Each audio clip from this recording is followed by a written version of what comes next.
Post-laboratory report for experiment 12, the nucleic acids.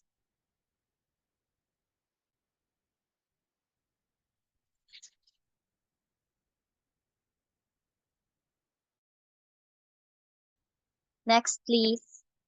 For the objectives, number one, the students should be able to understand the principle underlying the detection of specific biomolecules. Number two, to gain insights into the molecular composition and function of DNA and RNA in biological systems. And number three, to identify key components of nucleic acids such as purines, pentoses, and phosphorus through the chemical tests. Next, please. Types of nucleic acid. There are two types of nucleic acids are found within cells of higher organisms. So DNA and RNA, nearly all the DNA is found within the cell nucleus. Its primary function is the storage and transfer of genetic information. So this information is used to control many functions of a living cell. In addition, DNA is passed from existing cells to new cells during cell division. RNA occurs in all parts of a cell. It functions primarily in synthesis of proteins, the molecules that carry out essential cellular function. So nucleic acids are the essential biomolecules found in living organisms. So ang nucleic acid plays a crucial role in storage, transmission, and expression of genetic information. Nga mo to, DNA means deoxyribonucleic acid. So DNA, ang location siya sa DNA is primarily located at the nucleus in the cell, specifically sa eukaryotes. Then ang iyang structure ana is DNA is a long double-stranded molecules often referred to as a double helix. Kapag ganing tong cord coil nga helix tong ana sa secondary structure ay sa the next is ang primary function sa DNA is DNA main role is to serve blueprint for genetic information. So next is si ribonucleic acid, which is the RNA. So ang location sa ribonucleic acid is it's found throughout the cell. Then RNA is typically a single-stranded and composed of a sugar, phosphate group, and nitrogenous bases. So ang primary function of RNA is to participate in protein synthesis.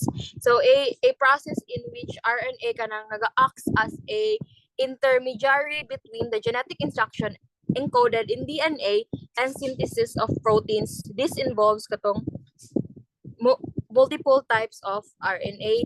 Itong si types of RNA nga si messenger, transfer, and ribosomal. Pero di nato siya i-12 yun is ato alang ani is mag-highlight lang ta sa kanang murag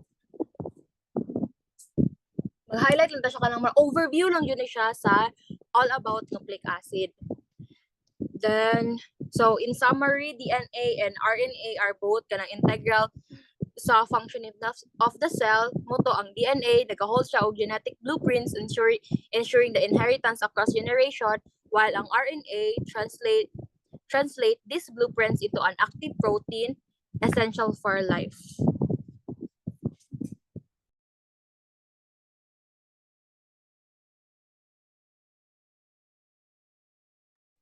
So next is for the assignment. Complete the table below with expected results for positive test of the following substances. So for the first substance, which is purine, the test or reagents used is the murexide, and for the indication of positive result is the purple color. Next is the pentose, and the test or reagents used is Bayes test, and the indication of positive result is blue-green color. Next is deoxyribose. The test or reagents used is Deschayes test, and the indication of positive result is blue color. Then lastly, for the phosphorus, the test or reagents used is ammonium molybdate test, and for the indication of positive result is blue color, indicates presence of phosphorus.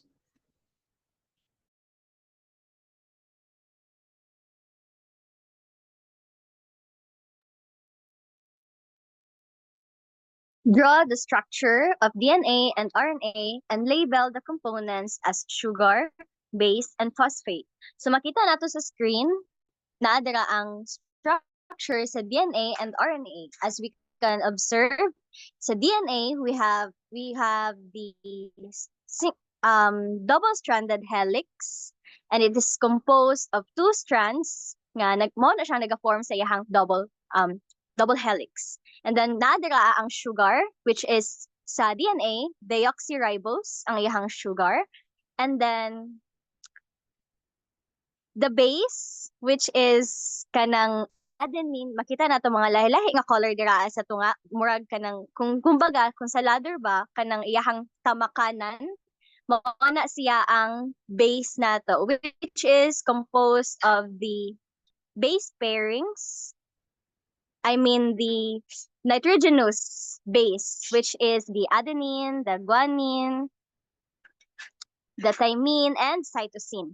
And then when it comes to length, RNA is much longer, but DNA is much more stable due to the double-stranded helix structure. And then sa RNA naman, makita nato, it is only a single-stranded but can fold into complex secondary structures. So ang iyahang sugar sa RNA is called the ribose.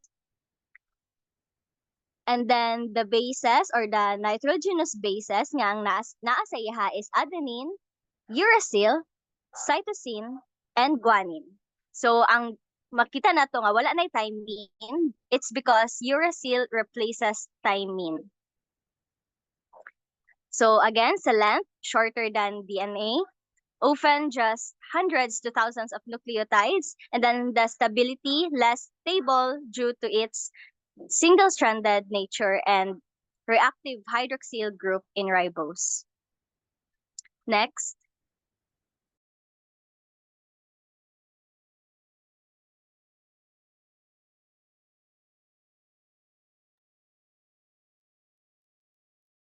In this experiment, we use the reagents or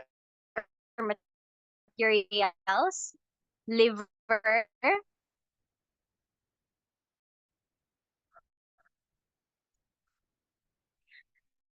hydrochloric acid, saturated sodium trichloroacetic acid, sodium hydroxide,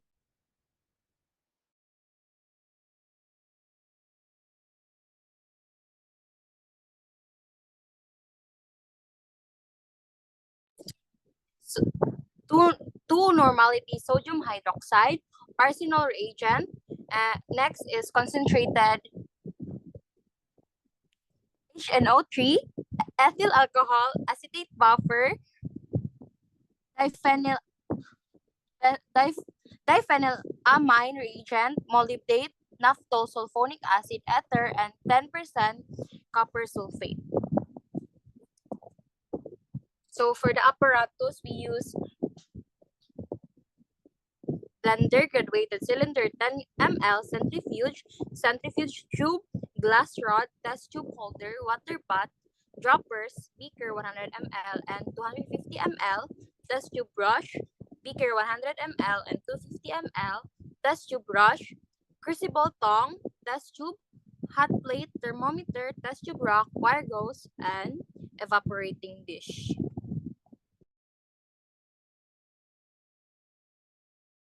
And for the data and result,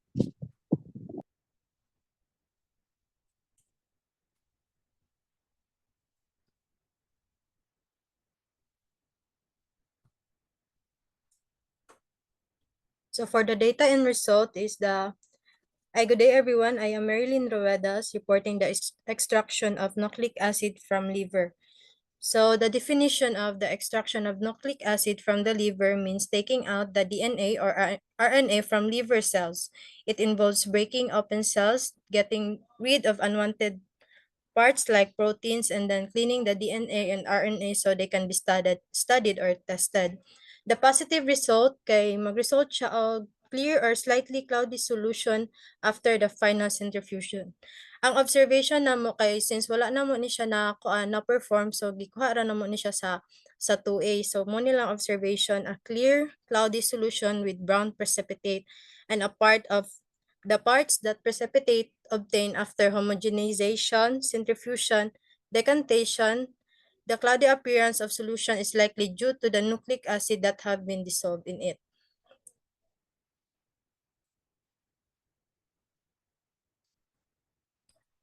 Discussion.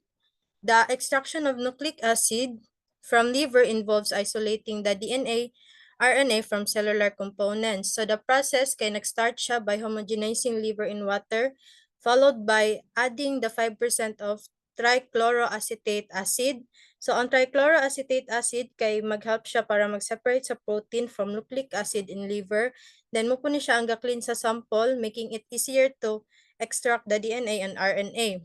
So extract trichloroacetic acid to extract acid-soluble substance such as nucleotides and amino acid, then spinning it in a centrifuge. Centrifugation is the spinning the mixture help to separate the solid materials, residue from the liquid, and the supernatant. After that, kay discard ang liquid on top, then wash the remaining solid using the using the alcohol ether mixer to remove the fat. So alcohol ether mixture kay ga-dissolve siya and ga-remove sa fats and lipids from the residue. Lipids are non-polar, so the organic solvent in the alcohol ether solution effectively separate them from nucleic acid, which are polar. Finally, kay-cool siya sa mixture and spin it again and collect the liquid for testing the presence of purines, which is kaning ma-discuss siya for the next na procedure, and measuring the RNA and DNA. So, unfortunately, we didn't perform the extraction. Instead, gigamit na mo ilang extracted na nucleic acid sa section 2A para mag-itest tong ang presence of purines and other na procedures.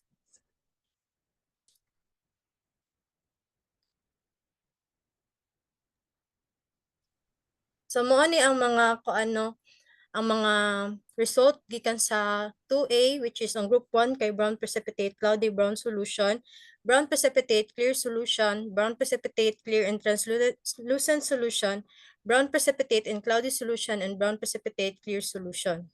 So ngano nga nag-brown precipitate nga ang na-mention ga ina na positive result kay cloudy or clear nga liquid. So the brown color in liquids after extracting nucleic acid from chicken liver happens for a few reasons.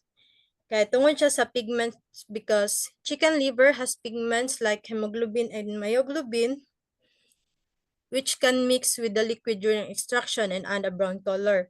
Ang both hemoglobin and myoglobin kay oxygen binding proteins with globulin chain. So each is a globular protein that contains a oxygen binding heme group. Ang hemoglobin and myoglobin kay give siya og red color to blood and mast cells, muna siya ang mag-result siya og kanang mag-brown color after sa pag-centrifuge. Number 2, kay protein and fats from liver cells can also get into the liquid, making it look brownish. Number 3, kay incomplete purification for the extraction isn't done well. Some unwanted particles of the cell like debris may stay in the liquid causing the brown color. So brown color comes from pigments, proteins, and fats and impurities that mix into the liquid during extraction. So overall, ang extracting nucleic acid like the DNA from chicken liver might not seem directly very relative sa atong everyday life, but na siya mga significant impact sa atoa. For instance, kay understanding DNA helps the developing better medicines and treatment for diseases which improve healthcare. It also aids in food safety and quality by allowing scientists to study more and improve livestock genetics, leading to a healthier and more productive animals. So Next is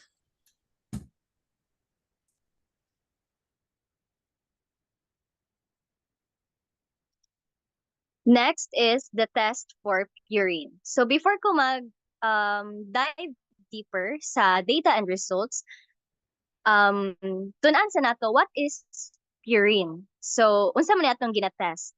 Purines are a type of nitrogenous base found in the nucleic acids such as DNA and RNA. So nagaplay siya og crucial role sa structure sa nucleotides, which is the building blocks of the molecules. So natay two primary purines. We have the adenine and the guanine. So purines are involved in various biological processes, including na dito ang energy transfer and cell signaling. So kaning purines, ginapair ni sila sa pyrimidines, which is cytosine and thymine. So kato sila ang naga-form sa structure sa katong tamakanan sa hagdanan or ladder sa DNA or RNA. So discussion, the test for purine involves the hydrolysis of nucleic acids to release free purines. So ang iyahang positive result is bluish-brown precipitate, which indicates the presence of purines in the solution. While duha ka test tube ang gina-prepare diri. The first one is the main test tube and the second one is the blank test tube. So sa blank test tube, dapat mag-remain lang siya og no color change. So, the sample solution is mixed with hydrochloric acid and heated to break down the nucleic acid. A controlled tube with water and HCl serves as a blank. So, after heating, sodium hydroxide and acetate buffer are added to neutralize the solution following further heating. So, kato siya nga process ang naga-hydrolyze sa ato ang purines para ma-break down siya, para ma-break down ang nucleotides para maka-release siya og purines. And then, copper sulfate is then introduced, which reacts with the purines to form a brownish precipitate in the sample. So finally, sodium bisulfite is added and the mixture is heated for purines. So nakita niyo sa positive result, it is bluish brown.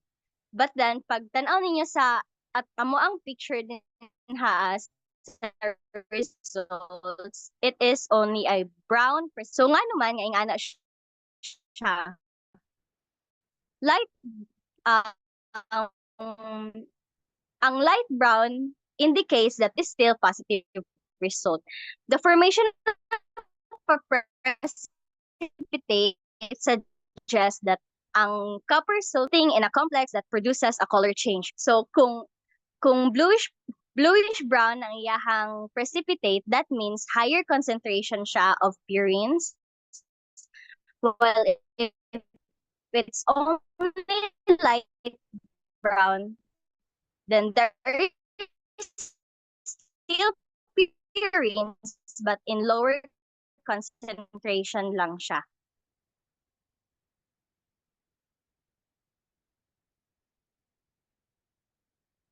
Next sa slide, please.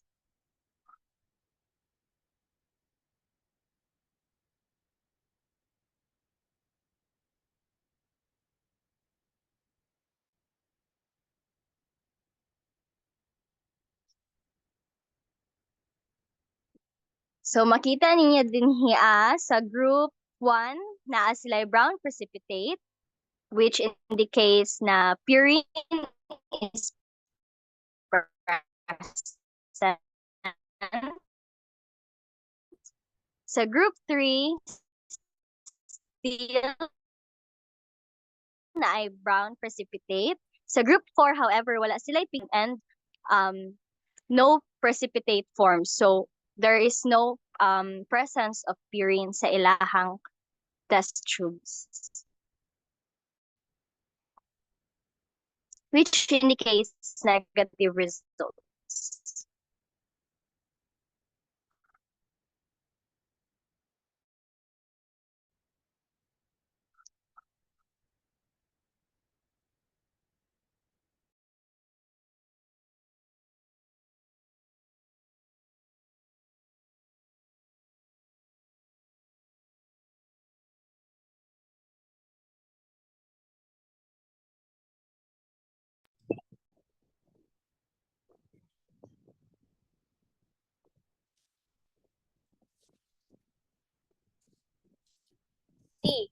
Arsenal test for pentose in RNA.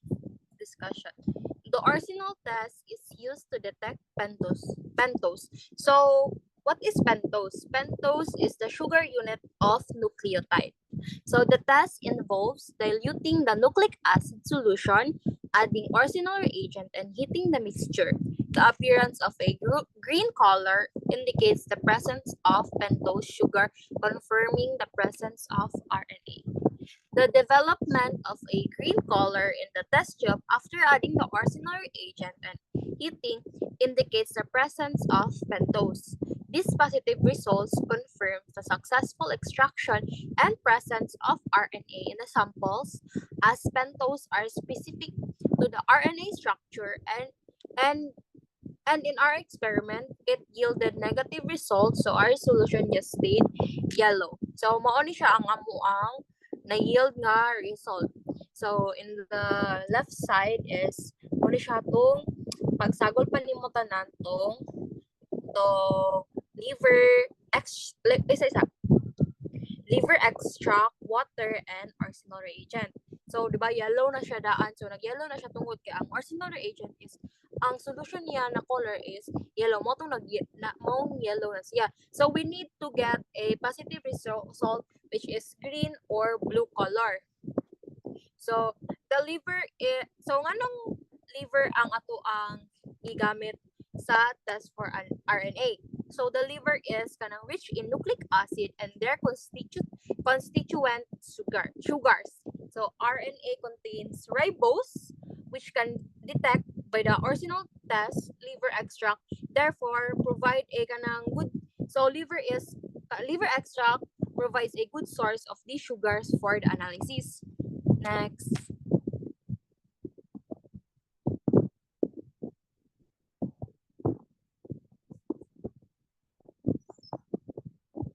So, all groups yielded negative result kay awa. Yellow lang yun silang tanan. So, for the group 1, nag-stay lang daw siya yellow, yields negative result. Group 3, yellowish green solution, and also yielded negative result. And for the group 4, greenish yellow solution, and also negative result. So, all of us nag-yield ni og negative result, and which indicates nga amo ang gigamit na extract kay wala siya na detect ang pentose dito Next.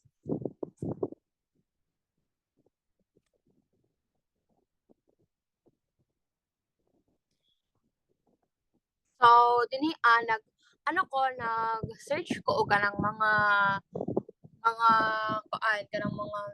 mga basic gani ang mga factors nga maka-affect gani sa test or sa mga test for ani or ana-ana. So, mo ni siya ang mga akong nakita na mga factors. So, first, the insufficient pentose concentration. So, ako ang feeling nako is appeal po ni siya sa kanang factor good na nung na negative among result kay nakita magud ko og kanang good ma'am kanang nakita ko og kanang study ma'am ba nga ang igamit niya ma'am is sa ilang procedure ma'am is ilang gigamit is instead atwa kay di ba 0.5 ml ilang gigamit ka liver extract is 0.2 ml, then sa water is only 1 ml water atwa kay daghan mo gatong water which is 2.5 ml. Then ilang vial reagent is mas daghan mo ilang gamit na vial reagent which is 5 ml niya to which is 3 ml lang.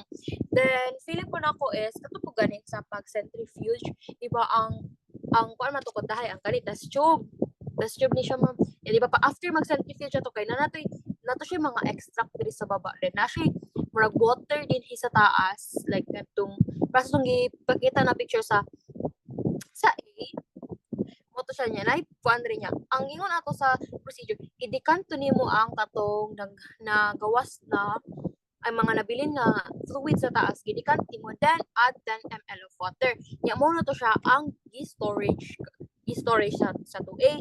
Then after ato kay which is kami ang tubig man ang mogamit sa katong ilahang extract, mo ta mo gigamit. Nya ang pag-abot sa mo is ang naabot sa mo is kanang test tube nga gatong fluid sa taas yang sa baba tanan ang reagent ay ang mga extract. Then naman po uban sa group ko nga nung na negative ilang result kay instead nga ang pao nila is kato yung mismong naa sa baba, wala na nila gi-shake siya daan ba para lang ma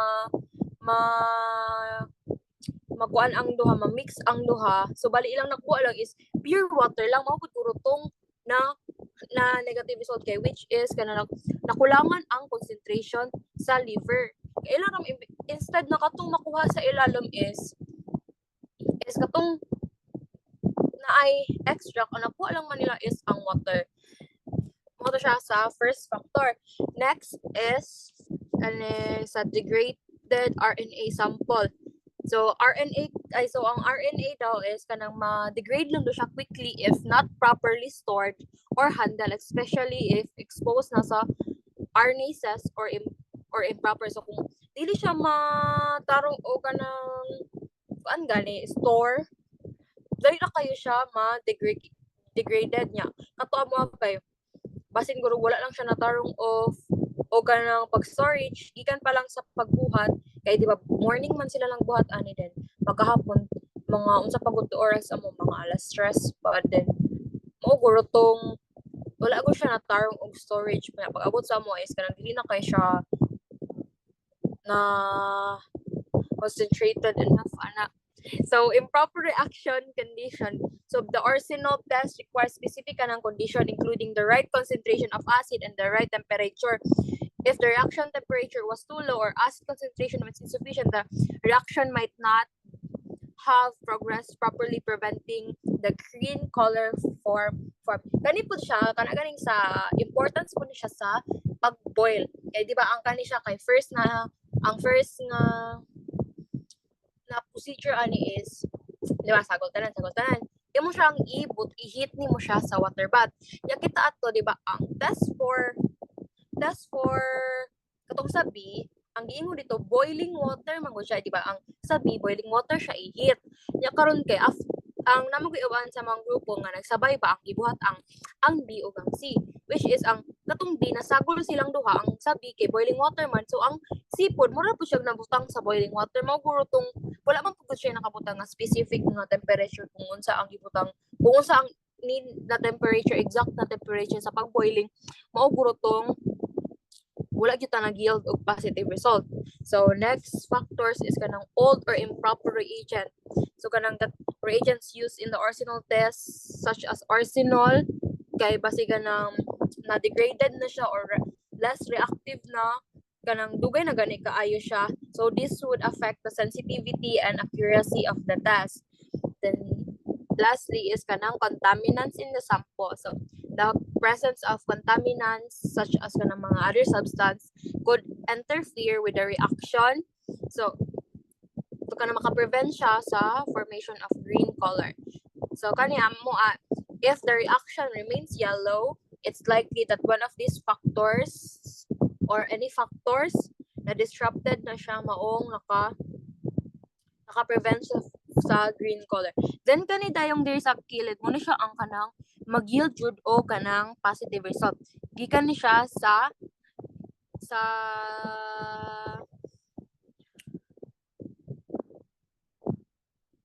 experiment ni Sagar Ariel katong 2022 sa iyahang experiment nga explanation dito sa microbes note.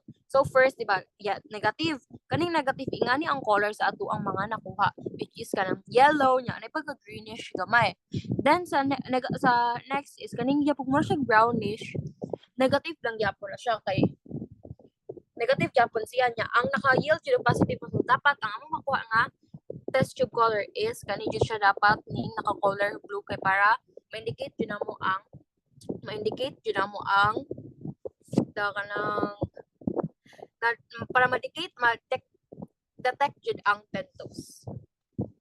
So mo siya sa arsenal test for pentose which all groups yielded negative results.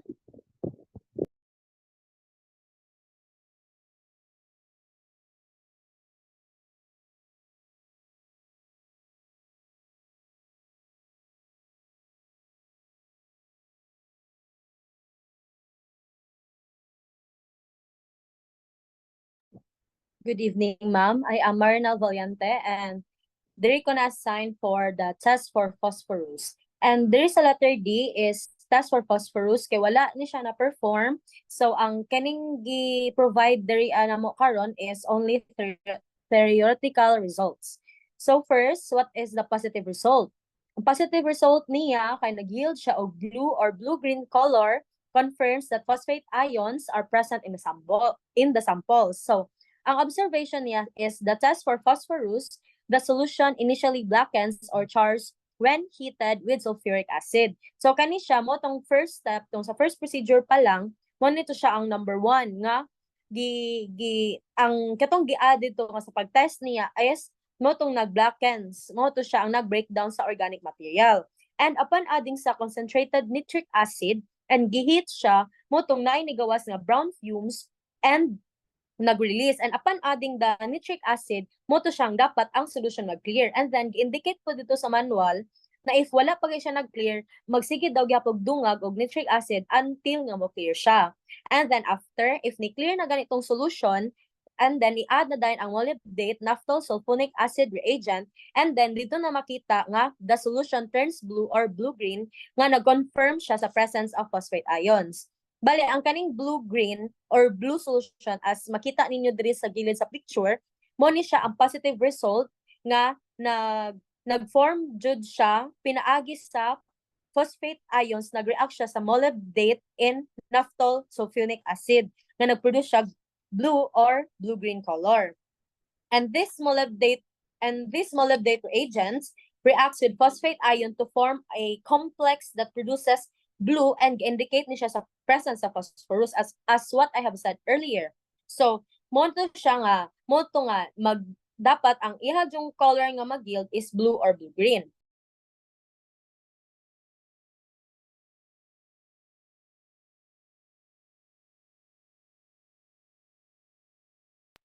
So, good day everyone. I am Ashley VNM Trinidad, tasked to discuss the answers to questions.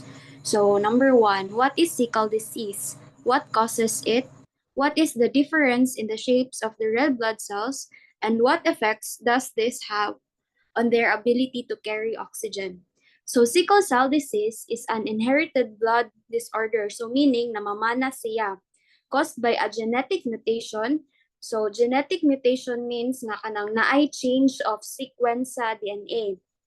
So, this leads to the production of abnormal hemoglobin, resulting in red blood cells becoming rigid and crescent-shaped under certain conditions. In this disease, the sickle-shaped RBC or red blood cell are unable to flow freely through blood vessels, causing them to stuck and block blood flow, depriving tissues of oxygen. So, di ba, sa ato ang DDS kay na-discuss na ang if ang particles sa isa ka drug is kanang needle-like kay dako siya og possibility nga mag-clump siya sa ato ang body, whereas ang sa mga spherical kay mas mag-easily flow siya sa atong body. So we can see here sa picture, ang sa upper part mo na siya ang normal nga red blood cell, whereas ang kaning sa baba mo ni siya ang sa abnormal sickle cell sickle red blood cell na ang iyang shape kay crescent. So kay magkumpul-kumpul man siya, so ma-deprive ang mga tissues og oxygen. Then this impairment significantly reduces the ability of sickle cells to carry oxygen throughout the body, contributing to symptoms such as fatigue, pain, and organ damage. Then ang sickle cell disease, kay diba, as I've mentioned kanina nga, namamana siya.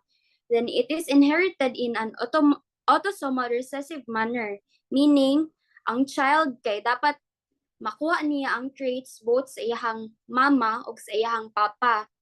And if isa lang ang iyang makuha nga copy ato na gene na genetic mutation kay dili siya mag-exhibit ato nga symptom pero mahimo siyang carrier ato nga trait. Then naay dako nga possibility nga ang sickle cell disease kay mag-manifest sa iyang mga anak. Then the mutation occurs in the HBB gene located on chromosome 11, which is crucial for producing beta-globin, a component of hemoglobin. So, ang symptoms ani kay anemia, pain episodes, frequent infections, and other complications such as organ damage, stroke, and acute chest syndrome. So, naatay types of sickle cell disease, natay HBSS or the sickle cell anemia, which is the most severe form, whereas ang milder form niya is the HBSC, where one gene is mutated and the other is a different abnormal type. And the third type of the sickle cell disease is the HBS beta thalassemia, or the combination of sickle cell and beta thalassemia traits. So ang as of current sa karon kay ang treatment options lang for sickle cell disease kay pain management, blood transfusions, hydroxyurea, ang hydroxyurea kay ang medication that reduce the frequency of pain crisis and improve anemia. And lastly is the bone marrow transplantation. So next.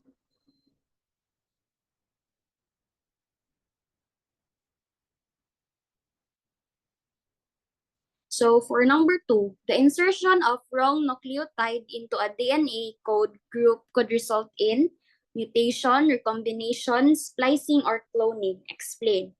So the insertion of a wrong nucleotide into a DNA code group can lead to a mutation. So as what I've mentioned kanina, mutation is the change of sequence sa DNA, which can alter the sequence of codons and amino acids during protein synthesis. So, di ba sa atong lecture kay ang mga proteins kay naadyo na sila kanang mga specific nga kana ganing order sa ilahang na sila specific na order, and if na isa nga ma-change dira kay malahi iyang function, and then sa case sa DNA mag-lead siya to mutation. Then this can affect the function of the resulting protein and have varying consequences. So na siya consequences which range from benign to harmful depending on the mutation's nature and location. So next.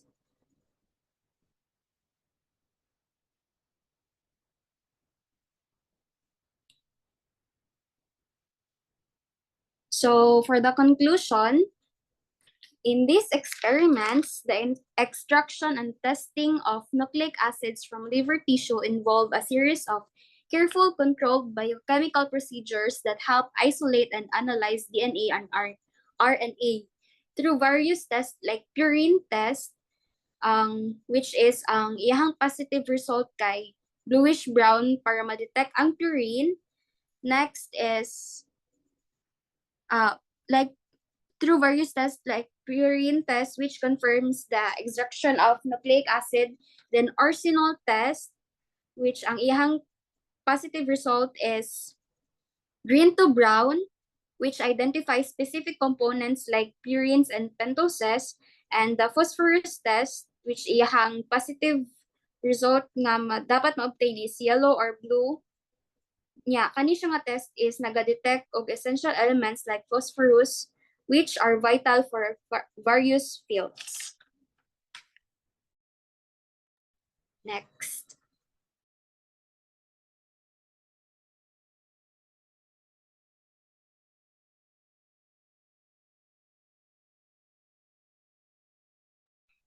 For the rationale, so in this experiment, the extraction and testing of nucleic acids from liver tissues allows us to study the core components of DNA and RNA. So it is mentioned kanina ni Miss Chua na liver is rich in cells with significant amounts of DNA and RNA. Maong sa liver atong gigamit ang maong sa liver ta nag-extract og nucleic acids. And then sa tests of 4 purines, which is adenine and guanine, it is crucial because they are the building blocks that pair with other nitrogenous bases, thymine in DNA and uracil in RNA, to form the rungs of the DNA and RNA ladder. So katong kabali ang tamakanan sa ladder mao tong ilahang compose. And these pairings are essential for DNA replication and RNA transcription, which enable cells to pass on genetic information and create proteins. So test for purines, essential kayo siya for nucleotides is the building blocks of DNA and RNA. So testing for purines, how does it connect sa ato ang lawas? Of course, nucleic acids is inside our cells, and our cells are made up, our body is made up of hundreds, thousands of cells. So testing for purines helps assess the integrity of nucleic acids, which is vital for cellular metabolism, energy transfer, and signaling process. Next is for the arsenal test, the test for pentose in RNA. Next, please.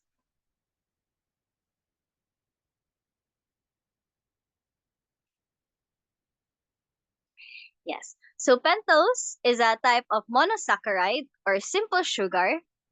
And common examples of pentose are ribose and deoxyribose. So ribose for RNA and deoxyribose para sa DNA. So ang ato ang arsenal test is for the pentose in RNA.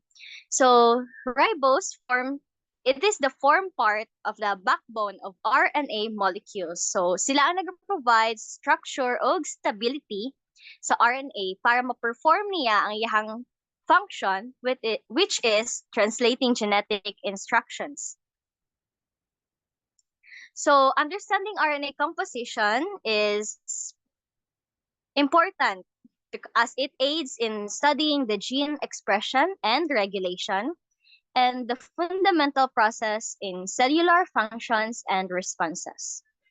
And lastly, for the test for phosphorus, which unfortunately wala namo na perform because of the lack of reagents, it is a component of phosphorus is a component of the phosphate group, which along with the sugar like ribose forms the backbone of both DNA and RNA. So kahinumdum mo ganina sa assignment part, the structures of DNA and RNA, katong kumbaga gunitanan sa ladder, mao to siya ang backbone, which is consists or composed of the sugars and phosphate group. Mao to siya ang backbone sa DNA and RNA. So phosphorus is a key element in nucleotides, phospholipids, and ATP. So it plays a vital role in energy transfer, cell membrane structure, and signaling. So kaning test sa phosphorus helps evaluate cellular energy states and metabolic pathways. Here ends our post-laboratory report for nucleic acids.